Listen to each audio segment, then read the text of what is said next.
જય શ્રી કૃષ્ણ પ્રિય દર્શક મિત્રો, મારી આ યુટ્યુબ ચેનલ શ્રી હરિભક્તિ રસમાં તમારા બધાનું હાર્દિક સ્વાગત છે.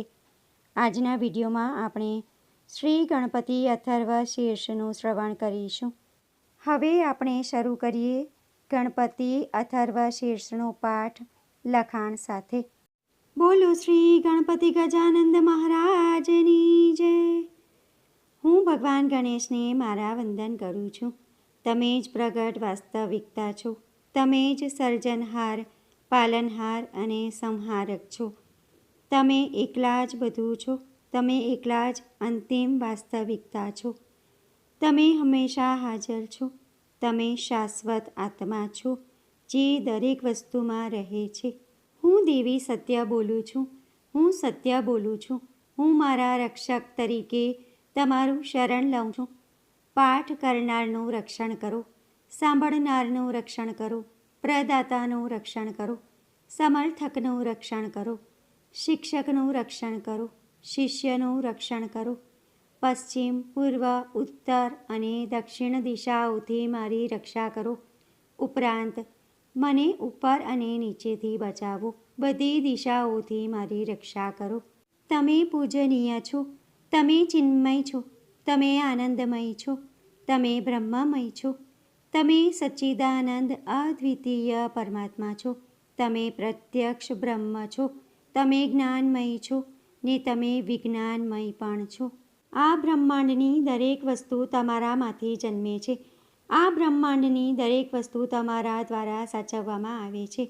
તે તમારા દ્વારા વિસર્જનમાંથી પસાર થાય છે અને આ વિશ્વની દરેક વસ્તુ તમારામાં ભળી જાય છે.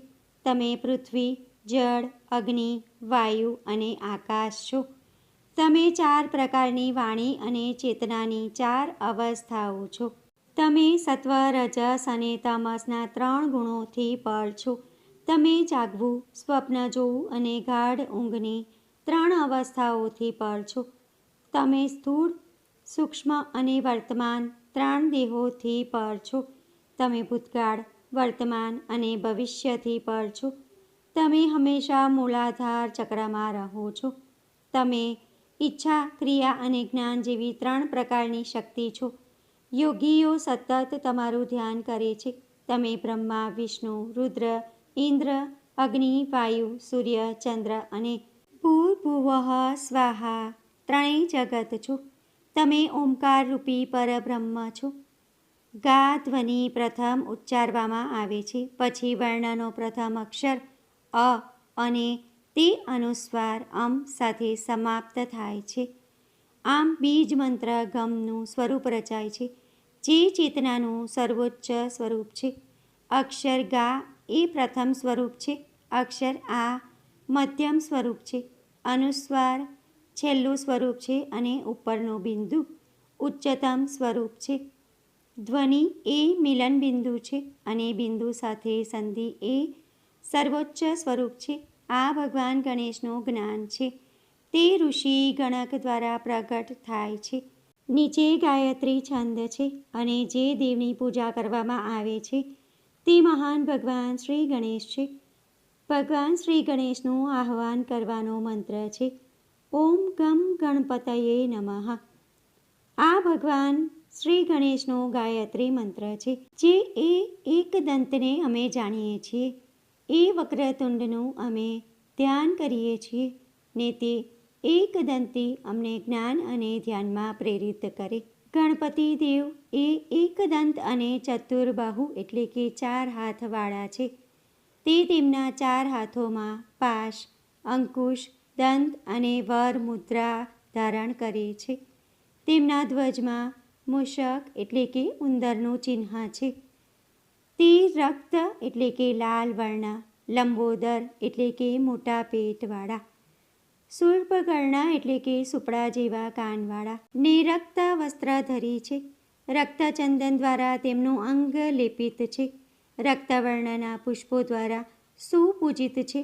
ભક્તોની કામના પૂર્ણ કરવાવાળા, જ્યોતિર્મય જગતના કારણરૂપ, અચ્યુત તથા પ્રકૃતિ પુરુષથી પર વિદ્યમાન એવા એ પુરુષોત્તમ સૃષ્ટિના આદિમાં આવિર્ભૂત થયા.